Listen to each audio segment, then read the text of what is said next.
Hello, everybody, and welcome back to another episode of Pointless Top 10, a show where we make top 10 lists of the pointless things, where we fly and buy pointless statue in Booty Bay, because inside pointless things are treasure.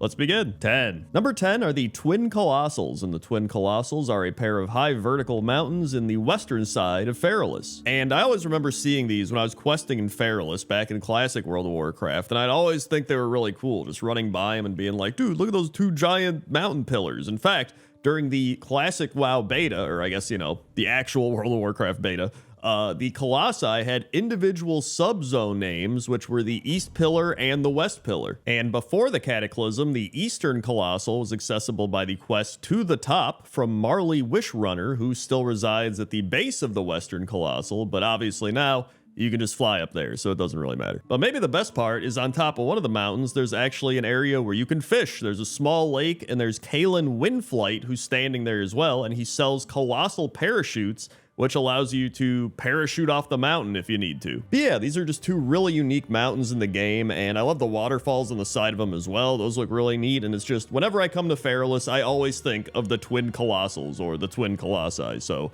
that's why the Twin Colossals are number 10. 9. Number 9 are the Blades Edge Mountains, and the Blades Edge Mountains are located in Outland. And the Blades Edge Mountains are interesting because it's always been one of my favorite zones aesthetically, but I never really enjoyed questing there that much, but just like flying through or walking through, I always thought it was really cool. Like you have these big jagged rocks overlooking wherever you're walking, or you might just see them off in the distance, almost like a horizon of spikes or something. Like it always just looks really cool. And so it says here that Blades Edge Mountains were once the lands of Gorgrond and Frostfire Ridge, which merged together when Draenor shattered. Before Draenor's destruction, the iconic stone spikes were present in Frostfire Ridge, along with a peak named Blades Edge Mountain. It also says that the Burning Crusade flash site back in the day said that, quote, the harsh winds that rip through the canyons of Blades Edge have, over time, worn the bordering escarpments into menacing dagger-like spikes that lend the region its name. And that made me look up the word escarpment, because I don't think I've ever heard that word before. And an escarpment is a long, steep slope, especially one at the edge of a plateau or separating areas of land at different heights. So there you go. If you didn't know what an escarpment was, you do now. But yeah, I love the Blades Edge Mountains. I love the zone. I think it's really unique, and that's why I decided to put them at number 9. 8. Number 8 are the mountains between the Howling Fjord and the Grizzly Hills, and I looked all over, but I couldn't actually find a name for these mountains. I guess sometimes, sometimes the mountains are named, sometimes they're not named. That's just the way it is. In fact, this is the mountain range where there's a crash. There's this weird crash that happened. I did this for Pointless Top 10 Mysterious Crashes in World of Warcraft, and another mystery. We don't know the name of the mountain, and we don't know who crashed here. So this mountain is really just filled with mysteries. But it is a very aesthetically pleasing mountain range. Like on part of the mountain, you've got waterfalls and the little Alliance city set up and a bunch of water, and there's a bunch of trees all over and little paths going all around. There's some Yetis walking around, having a good time. There's various creatures all about, and there's even some really cool earthen dwarf buildings on the one side of the mountain that I thought were really cool. In fact, I was going to put them on like a top 10 coolest buildings or houses in World of Warcraft, because I've done coolest towns before, but I haven't done like actual buildings. I've done weirdest buildings. So, dude, after making so many of these over the years, I'm just like, wait, what did I do? Did I do weirdest? Did I do coolest? Did I do it? So I don't even know. I can't even keep track of the videos I make, but either way, I love this mountain, and that's why it's number 8. 7. Number 7 are the Alterac Mountains, and the Alterac Mountains are located in the Eastern Kingdoms, just above the Hillsward Foothills, and just below the Western Plaguelands, as well as the Hinterlands to the east of it, I believe. So I think most people know the Alterac Mountains because of Alterac Valley. I would say, in fact, most people probably hear Alterac Mountains and just be like, oh, Alterac Valley, because, the battleground. But the Alterac Mountain zone was always an interesting one to me, because there was never that much here. Right? It was just like some broken castles and stuff, and then like ogres walking around, and just a lot of snow, and like some little towns or villages like Strombrod. And when you look into it, it's actually really interesting. There's just a bunch of different lore about all the different wars that happened here in the Alterac Mountains, and how it had, certain people had control of it and had fortresses and castles here. Like, it's pretty cool, but now it's just this abandoned ghost town area that's taken over by the ogres. But the Alterac Mountains are definitely some of the most well-known mountains in the Warcraft universe, and so that's why I decided to put them at number 7. 6. Number 6 is High Mountain, and High Mountain is, well, it is what it is. It's a high mountain, and it's located in the Broken Isles. But obviously, the zone of High Mountain is just like a bunch of big mountains, right? So I decided to put High Mountain Peak as the main thing that we look at. And honestly, one of my favorite parts about being in High Mountain Peak is just the sky. Like, the sky looks phenomenal from here. You can see all the purples and the blues and the stars. It really looks pretty. You also have all the wind blowing all over. You can see the wind and the snow just blowing all over the place up here. You also have goats and various animals running around, and then there's like Drogbar walking around and totems and a bunch of rocks and little caves and stuff. It's really cool up here. It also says here that the mountain is composed of 3 large snow-covered peaks with 2 valleys in between them. The center peak is the highest, and many cave systems run beneath the mountain, including Neltharion's lair. As the altitude gets higher, most of the vegetation cannot survive, so the mountain is mainly comprised of a light gray-colored rock and snow. But yeah, I just think it's really cool up here. Literally, haha. But yeah, it's great.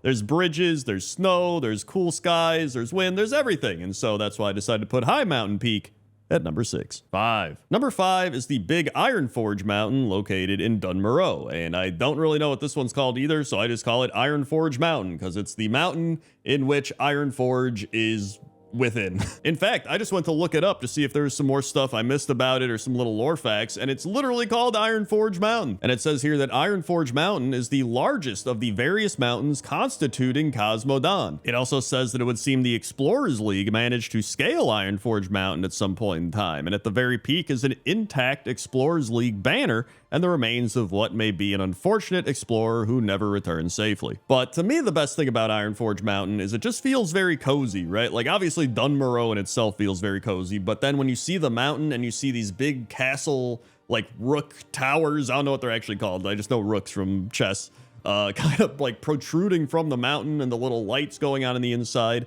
you're just like, man, if I could go in there, I'd be like nice and warm, you know, out of the cold and the snow. And I just really love that from like a thematic sense, you know what I mean? But if you don't want to be inside the mountain, you got dwarves that are sledding down the mountain. I found this back in Pointless Top 10 winter spots in World of Warcraft, and it's really cool. There's just dwarves sledding down the mountain, and that's pretty fun too. So everybody's having fun here at Ironforge Mountain. Well, except the people that died up top scaling it.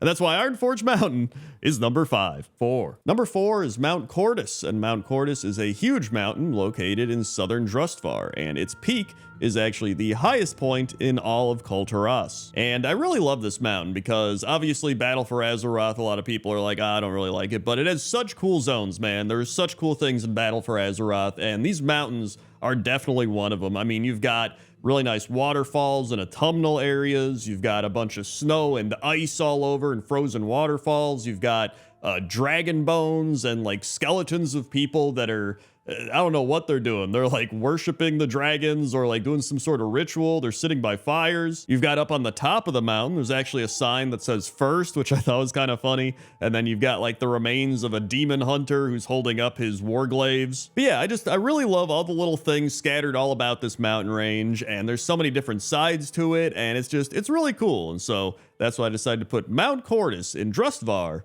at number 4. 3. Number 3 is Mount Neverest, and Mount Neverest is located in the northwest Kunlai summit. And there's just so much to love about Mount Neverest. Like, it's just a fun, wacky mountain. So, I mean, you have these big falling snowballs that are just bombarding you as you're trying to climb up it. There's like weird snow tornadoes that are blowing all around. There's grummels trying to climb the mountain, kind of like the Sherpas on Mount Everest. And then you have frozen grummels that I guess, you know, they tried to climb it, but they got frozen. You even have Mishi, who is a Mushu reference to Mulan, and it's really just kind of wacky and fun. In fact, on the mountain, there's a statue dedicated to Renyun the Blind, and it says, Father of the individual sensory beers and the 4 senses brew. Renyun, his other senses heightened by his blindness, suffered for years with what he considered to be the harsh taste of normal Pandaren brews. After years of wandering and experimentations, he developed separate brews that delighted each of his 4 senses, but though he had perfected these individual beers, the combination of separate elements into one perfect unifying brew eluded him. For a lifetime more, he wandered on until he found at last the secret to bind all of his sensory beers into one master recipe, the 4 senses brew. And so yeah, there's just a lot of wacky, fun stuff here, and the mountain has a lot of cool stuff as well, so that's why Mount Everest is number 3. 2. Number 2 is Blackrock Mountain, and I feel like everybody that's ever played World of Warcraft probably knows about Blackrock Mountain. I mean, this is where Molten Core is, this is where Blackwing Lair is, it's where the Blackrock Spire is. There's so many things in Blackrock Mountain, and even if you haven't gone in the Blackrock Mountain, even if you've just been out questing, you've probably at least seen Blackrock Mountain when you were out questing and been like, whoa, that's a big mountain. And sometimes you would like wander inside through the big doors and be like, whoa, this place is crazy, right? There's all the dwarf architecture inside, and then there's you know, chains, and just it's really cool. But it says here that the mountain is actually a volcano that was created at the end of the War of the Three Hammers when the Dark Iron Lord Tharazan accidentally summoned Ragnaros, and the power unleashed by his rebirth was so massive it shattered a large section of the Red Ridge Mountains, creating the areas now known as the Searing Gorge and Burning Steppes, and creating Blackrock Mountain. Ragnaros then enslaved the Dark Iron Dwarf clan, and they built a giant city made of tunnels throughout the mountain, which you've also seen from doing things like Blackrock Depths. So just one of the most well-known mountains in World of Warcraft that also happens to be a volcano. But either way, that's why Blackrock Mountain is number 2. 1. And number 1 is the mountains in the Storm Peaks. And I guess I could just say all the mountains in the Storm Peaks, but specifically this mountain, which is the mountain where Thorim is located, because obviously this is where in Ulduar he says, I remember you in the mountains. And so here it is. How could I not put the in the mountains location at number 1? Like, the amount of pointless top 10s that I've said in the mountains in a reference to that is off the charts. It's like, I don't even know how many I've said it in. But yeah, I mean, there's so many good mountains in the Storm Peaks, but this feels like it is the literal tallest mountain in the Storm Peaks. Like, this is the mountain amongst the mountains, you know what I mean? And so obviously he's gonna have his Thorim, that is gonna have his throne way up on the top of this mountain, and it's just really cool. And so I had to put the in the mountains mountain at number 1 for all those reasons. And so that's why the Storm Peaks and in the mountains mountain are number 1. Hey everybody, thanks for watching this episode of Pointless Top 10. If you want more top 10s, you go check out coolest towns in World of Warcraft, since I referenced that in the video, or you go check out mysterious crashes, since I referenced that in the video as well. Also, like the video and comment below what your favorite mountain in World of Warcraft is. Okay? Okay. See ya.